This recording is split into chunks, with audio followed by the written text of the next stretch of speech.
I wasn't eating because I was hungry. I was eating because I didn't know how else to feel better. Today's episode is not about macros, diets, counting calories. It's about a deeper truth. If you're new here, welcome. My name is Misty. I've been coaching women on how to regain their energy and get their confidence back since 2015.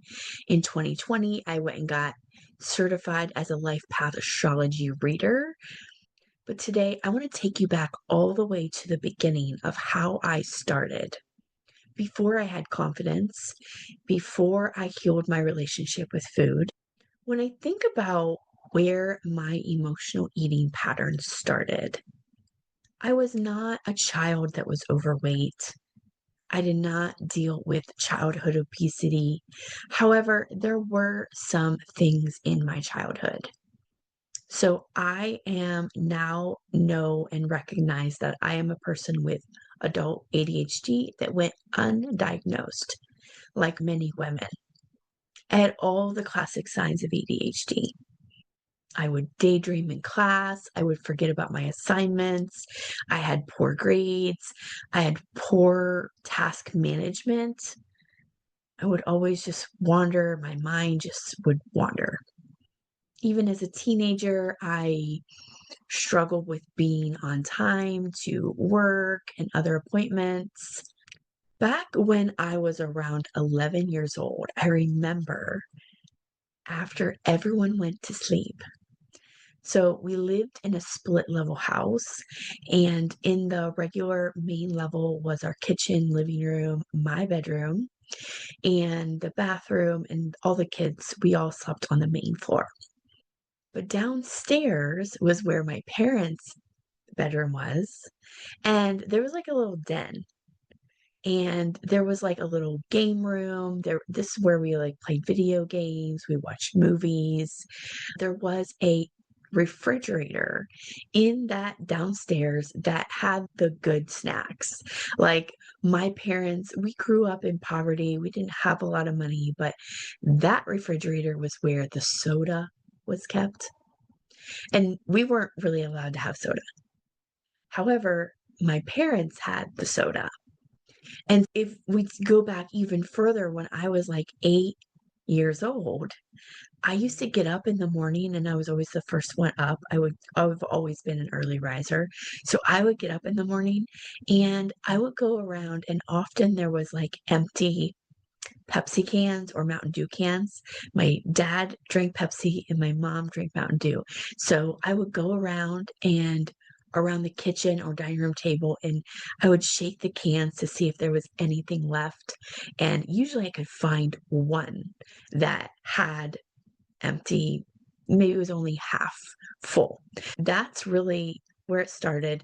So fast forward, that was around 8, around 11 is when I started getting up in the middle of the night when everyone else was sleeping, and I would sneak down to that good refrigerator with the soda. And I remember my mom had this red soda that she would buy. It was like a sister soda to orange Fanta, but it was red and it was sweet and I loved it. And I remember at some point my mom started to notice, and she came to me and said, "Are you drinking my red soda?" Yeah. So that's really where it started. And I don't remember why I was doing that other than maybe because it was forbidden. Maybe because I wasn't allowed to have it. Then later in high school, I remember coming home every day, and me and my friends, we would walk downtown. And we lived in a very small area that didn't even have a traffic light. There was one four-way stop. There was like a movie theater, an IGA, a gas station, and a convenience store. And we did have a pizza shop. Like it was a very small town.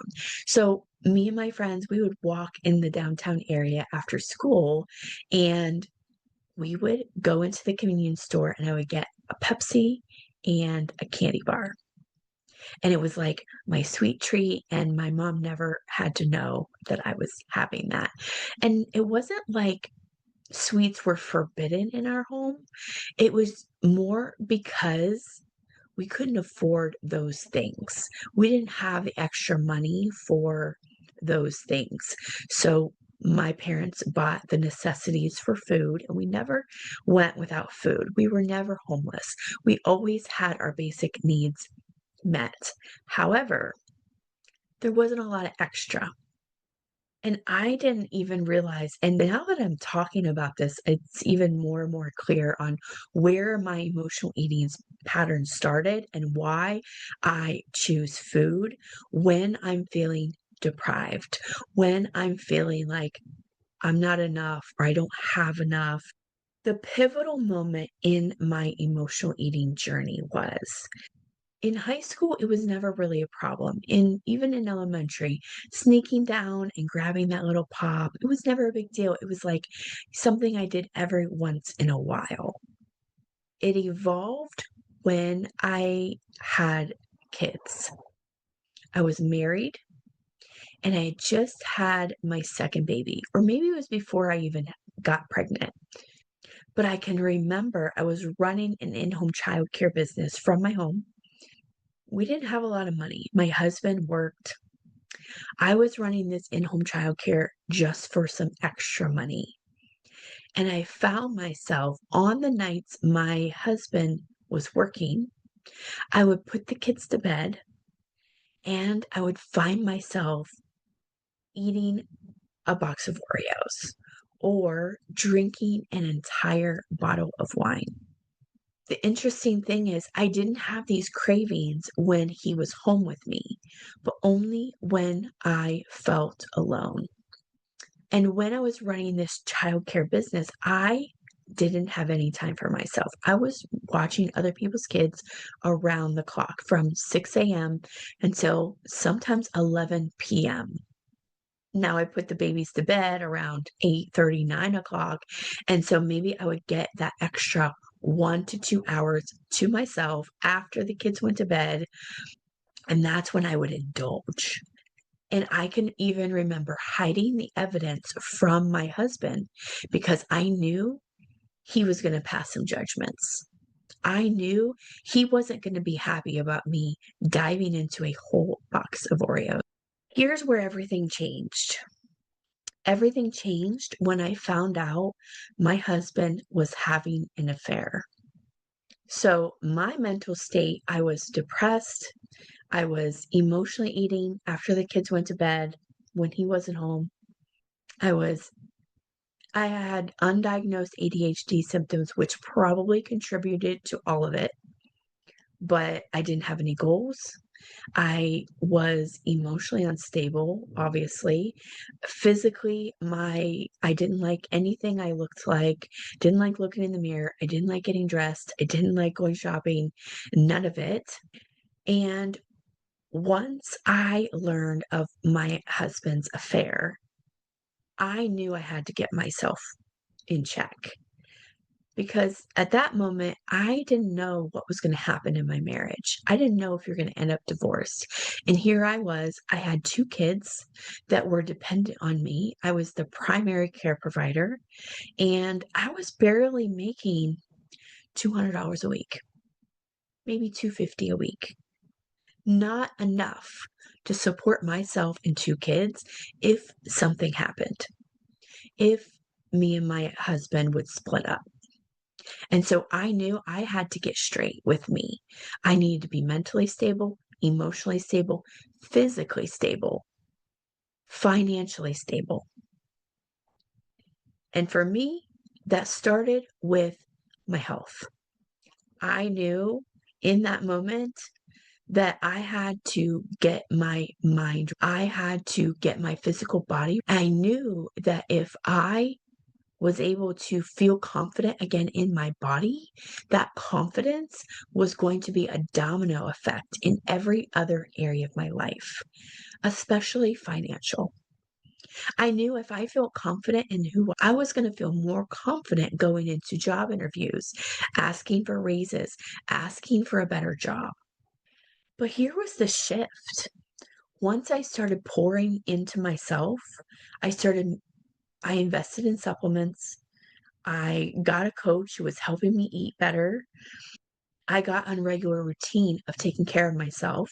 I started working out again, and my binge eating habits were pretty much vanished. The fact was, I wasn't getting my emotional needs met from my husband.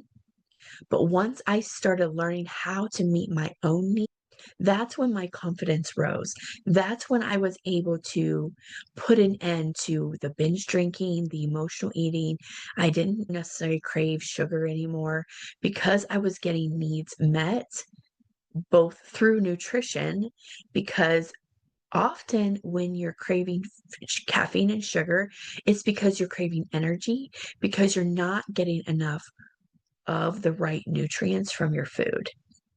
And so once I increased my protein and I got on a regular eating structure, regular eating schedule, then those cravings pretty much went away. And because I was meeting my own emotional needs, I no longer was turning to food and alcohol. And what I find is with the women I work with, it's the same thing. It's not that you're lacking willpower. You're lacking the right support, the amount of care, and the amount of emotional safety. And here's what helped me heal the most. I started journaling because I had been on diets before and they didn't work for me. I have been on so many diets. When I was in my 20s, I had subscribed to probably 7 different magazines that were all in the health and wellness or fitness niche. Self, fitness, glamour, cosmopolitan, like all of those Red Book. I subscribed to all those magazines and I had tried so many diets that didn't work.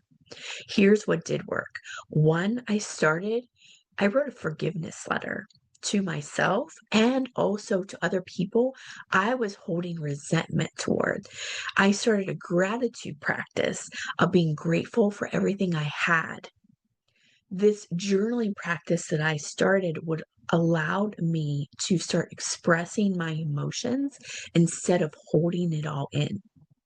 So I started a journaling practice. Every morning I would get up, express gratitude, and then I had a regular eating program.